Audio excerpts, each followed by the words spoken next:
CM జగన్పై దాడి ఘటనపై కేశినేని నాని స్పందించారు. టీడీపీ ఇలాంటి భౌతిక దాడులు, కుట్రలు మానుకోవాలన్నారు. మీరెన్ని కుట్రలు చేసినా ఇప్పటికంటే అత్యధిక సీట్లతో వైఎస్ఆర్సీపీ ప్రభుత్వాన్ని ఏర్పాటు చేయనుందన్నారు.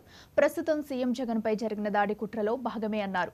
గత 6 నెలలుగా లోకేష్ 400 మందిని ప్రత్యేకంగా నియమించుకుని సోషల్ మీడియాతో సహా ఇతర దాడులకు ప్రేరేపిస్తున్నారని అనుమానాలు ఉన్నాయని అన్నారు.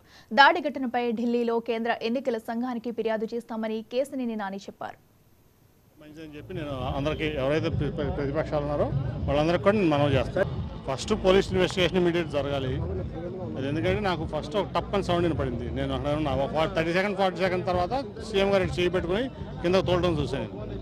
నేను ఇంకా ఏమన్నా ఇదైంది అనుకుంటే ఈ లోపు దెబ్బ వెళ్ళి పక్కనే వెల్లంపల్లి గారికి కూడా కంటికి చాలా తీవ్రమైన గాయం అయింది. వాళ్ళ సో ఇది చాలా తీవ్రమైన పరిణామం, మామూలు పరిణామం ఉంది కదా. ఇప్పుడు నేను అనుకుంటా ఏంటంటే ఇప్పుడు వివేకానంద స్కూల్ ఉంది పక్కన, టార్గెటెడ్గా చేయకపోతే అది జరగదు. అది కంపల్సరీ ఏదో కుట్ర ఉంది దీంట్లో. లోకేష్ 600 మందిని హైర్ చేసుకుని ఒక 4 ఏళ్ళ నుంచి ఇదే పనిలో ఉన్నాడు. సోషల్ మీడియాలోనే బతుకుతున్నాడు అతను. కాబట్టి అతను సోషల్ మీడియాలో ఇటువంటి పనులు చేపిస్తాడు, ఎవరి మీద చేపిస్తాను అలవాటు పడిపోయాడు అతను. సో ఇటువంటి దుష్ప్రచారాలు ఇటువంటివన్నీ చేయడం అతనికి అలవాటైపోయింది లోకేష్ అనే వ్యక్తికి. ఇది ఖచ్చితంగా కూడా ఇమీడియట్గా చాలా తీవ్రంగా పరిణమించి మేము ఇక్కడే కాదు ఢిల్లీలో కూడా ఎలక్షన్ కమిషన్ మేము దాన్ని రిప్రజెంట్ చేస్తాం. ఆయన ప్రజాదరణ, జగన్మోహన్ రెడ్డి గారి ప్రజాదరణ వాళ్ళు ఎవరు కూడా తట్టుకోలేకపోతున్నారు.